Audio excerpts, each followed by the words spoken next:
5 feet over his head. Watch. Michael Wilson, Miller screen, big target, way in front, way over his head. Welcome back to Valley Sports Plug and another Arizona Cardinals recap for Week 8 of the 2023 NFL season. I'm Michael Benjamin, and joining me today is VSP Tallman, here to break it all down for you. So let's get right into it. The Arizona Cardinals head back to Glendale with one of the worst records in the NFL, facing off against Lamar Jackson and the Baltimore Ravens. The score doesn't justify this one in the least, but let's go ahead and jump into this week's scoring breakdown.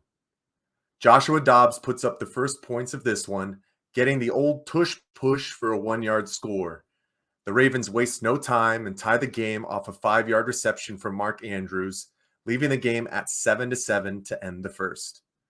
Not much action in the second quarter until the final minutes when Josh Dobbs lets one sail over Michael Wilson for an interception, and 6 plays later, Gus Edwards runs in a 1-yard score with 20 seconds left to lead the Ravens into halftime with a 14-7 lead. Might as well copy and paste what I just said because Joshua Dobbs throws into triple coverage, turning the ball over with 1:51 left in the third, and 3 plays later, Gus Edwards runs in another one, a 7-yard scamper this time, giving the Ravens a 21-7 lead to end the third. It was garbage time after that. Justin Tucker put in a 48-yard field goal.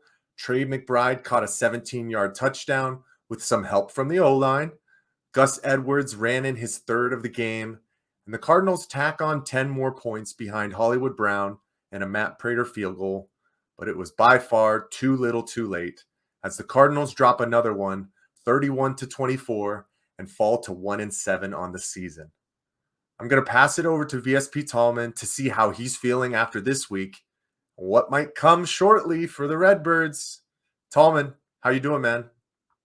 All right, Mr. Benjamin. Could be doing better. It's another week that we have to talk about this Arizona Cardinals team. But thank God for these guys, right? Okay, what a game. I mean, we're getting to that point of the season where it's the same stuff over and over again. We're seeing a very flat offense out there. You're seeing Josh Dobbs not perform. He's not a starting quarterback. We've been saying this week after week, but the interceptions were awful. You mentioned the one to Michael Wilson. It was 5 feet over his head. Absolute terrible pass. But then you turn around, you look at the box score, and you could sit here if you wanted to and argue that the interceptions were the difference of the game. But I'm not going to sit here and do that. I did like scoring the 17 points in the fourth quarter after over 7 games to start the season. We only scored 7 points in the fourth quarter. So that was quite the impressive feat, I would say, for the Arizona Cardinals this week against the Ravens. But again, if you were watching this game, you know it was not a close game. The Ravens were in control the whole time. Yeah, we came back and scored 17 at the end. It looks nice in the box score, but honestly, it was like putting a Band-Aid on a bullet hole. It was not pretty the whole game. I think it's time for Tune Time. As you know, Tune Time is not the talk of the town. The talk of the town right now is Kyler Murray, but he's not going to be back starting against the Cleveland Browns. But we're going to see Kyler Murray come back against the Falcons in Week 10. So, hey, we might have seen Josh Dobbs start his last football game for the Arizona Cardinals. It's very possible. Who knows if he comes back as a backup next season, but we probably don't have to talk about Josh Dobbs ever again throwing 2 interceptions. So it's a beautiful day. The only thing I wanted to mention was it was nice seeing Odell Beckham, very frustrated.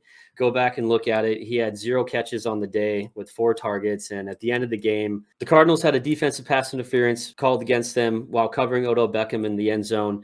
And, oh, man, he wanted to catch that touchdown so bad. And then the camera panned over to Odell on the sideline, just slamming his helmet down on the ground. Totally frustrated. That was awesome to see. But, hey, I'm moving on. We now have the worst record in the NFL with the Carolina Panthers winning their first game. So I'm looking forward to next year, as I've been saying the entire season. We got to see what we have in Kyler Murray. Got to make sure we're in position to get some good draft picks next season. And, man, don't got to talk about Dobbs ever again. So it's a good week. I mean, it's always a bit tough when I hear things, and I'm with you, Tallman, basically saying we're already looking forward to next year, and we're not even at the halfway point. But this is what we knew about this team. We have seen some promise from our new rookie class. Dante Stills seems to be stepping in and getting a hold of his defensive line position. BJ Ojulari gets his first sack in the NFL today as well. We got some new guys who are making impacts early, so it's great promise that they're showing for this team. But we're at the point where there's plenty of tape on Joshua Dobbs. There's nothing new that he can bring to the table. And he's just showing his ineptitude, and it's been coming to full light over the past 4 weeks. The only other thing I'll say, because I think you did a great job of drawing out what we saw from this game, a little bit disappointed with Jonathan Gannon and the cryptic nonsense that was going on with the QB carousel this week. We all aren't stupid. We knew Kyler Murray wasn't going to come back just after his second week. Give him some extra time. We're trying to get a better draft position. We get that.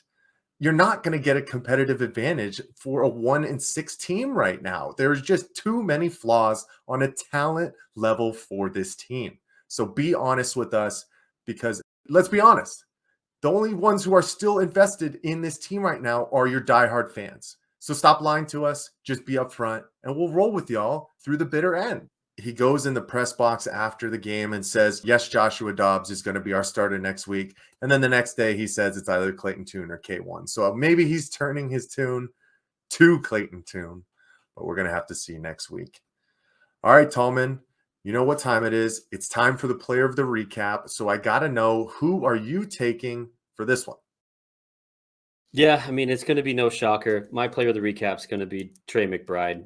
Looking at his stats from the game, 10 receptions, 95 yards, and a touchdown. Even though the touchdown was kind of questionable, I was sitting there watching it, and I mean, they gave him a lot of time to get pushed into the end zone. And at one point, he was even going backwards. And that, honestly, let's not be fools about this. That should have been blown dead. That shouldn't have been a touchdown for the kid, but he got it. And right now, for the Arizona Cardinals, we're going to take every break that we can get. But it was great seeing him have kind of a breakout game for him for his young career. And then if you think about it, Michael, the last time an Arizona Cardinals tight end recorded a 100-yard receiving game was, you guessed it, 1989, when Rob Allwalt did it, when he snagged 6 receptions for 105 yards against the Dallas Cowboys. So, hey, he also had a drop pass where he could have been over that 100-yard mark, and he could have broken the tight end curse for the Arizona Cardinals. But we're going to have to see if he can pull that off later in the season. So Trey McBride, my player of the recap.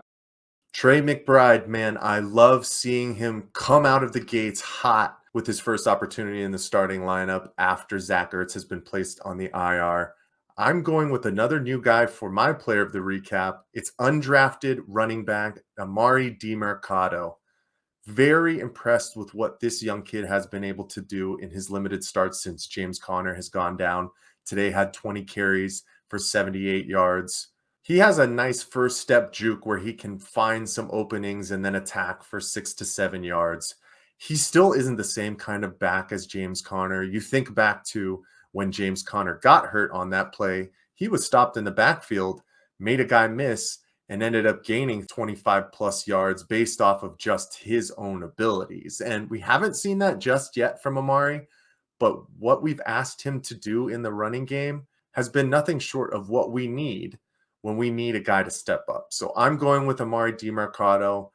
These two, pretty easy, stood out above the rest after another tough, disappointing loss for the Arizona Cardinals. Well, it's a new day and sounds like a new dawn for Week 9 as the Arizona Cardinals head to Cleveland to match up against the Browns on Sunday, November 5th. Kickoff is slated for 11 a.m. Arizona time. Will it be Clayton Tune or the long-awaited return of Kyler Murray? We'll see soon enough. And don't forget to like the video and subscribe to VSP on YouTube so you can stay up to date with all of the Valley and Arizona Cardinals action. For VSP Tallman, I'm Michael Benjamin. We'll see you guys next week. Peace. Cardinals fans, it's